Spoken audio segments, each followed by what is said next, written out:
you doing, baby? Happy Wednesday. Hey, Miss Lady. Hey, Miss Vicky. Hey, young man in the orange. I'm good, baby. When y'all get a minute, go to that YouTube channel, Shakenya. Hit subscribe. Quit playing with me.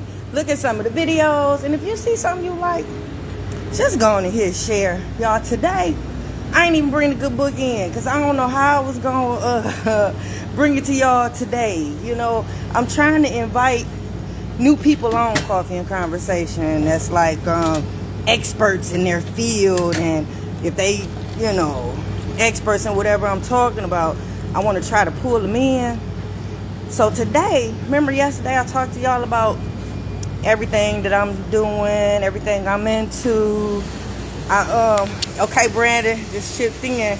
It say bring you into the camera. Let's see how that works, Brandon. And I told y'all the age of my children. And then I also told y'all how long I've been doing some of the stuff I've been doing. And there was reason for that. Hey, baby. How you doing, You man? gotta say good morning, Precious, Brandon. Good morning, Precious. When? Well. So y'all know we talk a lot about mental health this segment, and we talk about a lot of stuff that's going on with the co-parenting and what you can do. And lately I've been talking about the adverse effect that certain things have. So as of yesterday, I ran down all the stuff that I was into and some of the stuff that I was doing, and my children being along for the ride. And then you guys seeing me on Facebook. If you seen yesterday, you seen me transition about 4 or 5 times. And just think, my children either watched that transformation or they was a part of it, because I had them doing damn near everything that I'm pretty much doing. I think, Brandon, you the only one that didn't come to the radio show or something like that. But for the most part, you know, everything I do, my kids do, from modeling to cleaning to painting to drywall. So I say all that to say, it was good for my girls to see me in action doing this, because it builds them up to be strong women and independent women and, you know how to do what I do.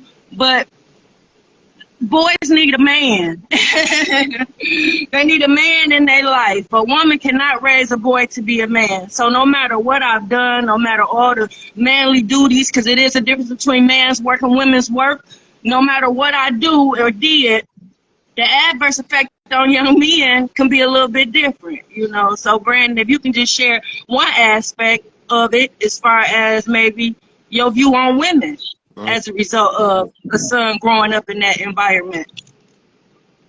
Well, I can just say, like, my expectation on women is kind of high because, like, just seeing my mother do everything, you know, it was kind of crazy.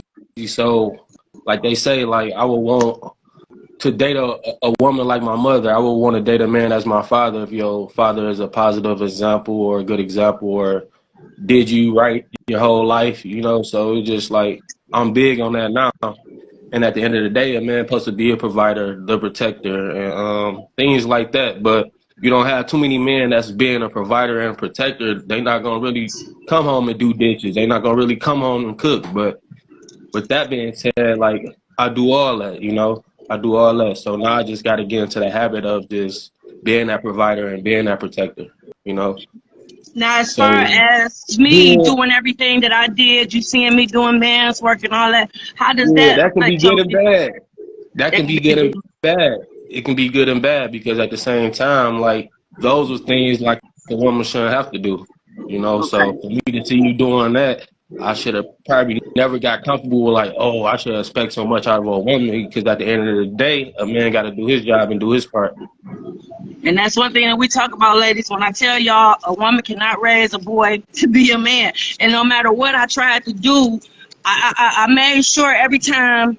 And I'm gonna be honest with y'all. You know, we just had this discussion a couple days ago. Brandon just revealed to me the fact of how he felt about women and how he viewed them and his expectations of a woman because of all the stuff that I did. So it shocked me that he even said that, and it hurt me at the same time, you know. But I was glad that he said it because it gave me the opportunity to kind of break it down to him why I did what I did, you know. Like when I did do man stuff or stuff that I felt like the man should do, I always voiced to the boys, this is what a man should do. This is what a man would do if a man was here in our home, but if he not.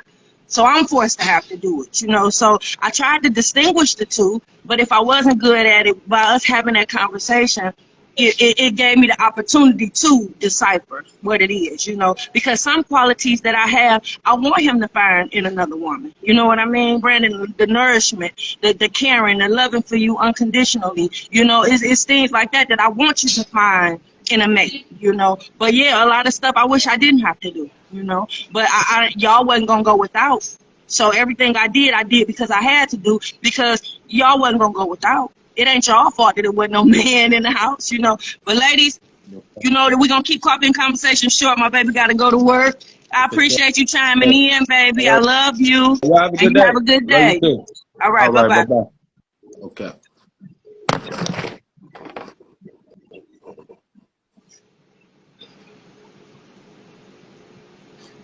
All right, guys. So that's it for Coffee and Conversation.